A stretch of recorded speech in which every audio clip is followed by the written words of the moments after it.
Yeah, hi, my name is Katerina Ramos, and I am a member of the community and help out at the library and work the Red Wolf Center. All right, and what book are we talking about today? We are talking about Hunger Roots, how food communicates Appalachia's search for resilience. A really, really cool book that was part of the NC Humanities book collection. What kind of person would be interested in this book? I think anyone that's interested in the history of the culture of foods in Appalachia was really, really fascinating of all of the different facets of food, cuisines, and recipes that occur within the Appalachian culture.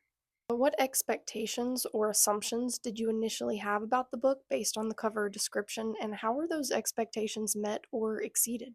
I thought this book was going to be a lot more about the individual recipes and them being passed down by generation.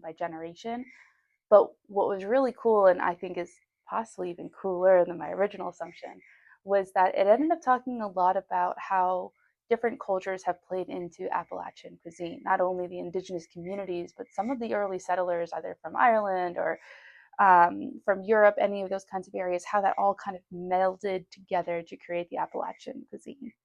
Now, this book explicitly addresses and deconstructs stereotypes. Can you tell me a little bit about that? Yeah, I think what was really cool is that there's some aspects of food culture that is had in the Appalachian cuisine that seem so deeply rooted within America's culture, but they really come from other places. So I think my favorite example is the moonshine example, how that's seen as a very big, I guess, like almost like a symbol in Appalachian way of life is the moonshiners and bootleggers and all that kind of stuff.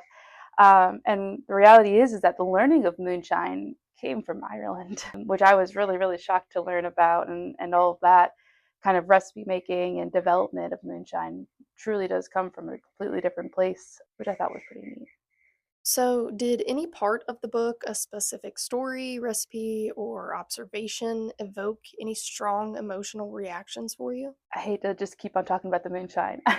I really think the moonshine just drove home how easy it is to forget the origins of so much different cuisine. And it made me kind of think more along my own culture of, well, where does my foods originally come from? Are they from indigenous people that have just been cultivated into the Cuban culture? Are they foods that indigenous Cubans have made, or is it foods that came from Europe and were just adapted into Cuban culture? And then the same thing happens in Appalachian cultures. You look at the different foods that exist there and how much of it is from the Cherokee Nation, how much is it from Europe, how much of it is from Ireland. And so I was just really kind of awed at how connected everything truly is and how everything feeds off of one another to make one beautiful melting pot of cuisine. So, what feelings did the book leave you with?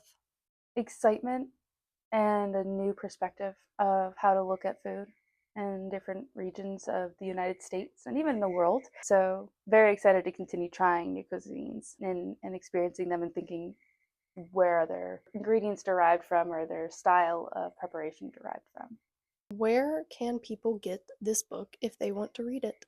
Well, you can certainly check it out at the Tyrrell County Library. There is a copy on circulation to be able to be checked out. It is a really, really cool book. And what is another NC Humanities book that you enjoyed? The Girls We Sent Away. That one made me very upset, but I loved getting to understand that story and deconstruct it. That was a really good read from this last year. Thank you so much, Kat. Thank you.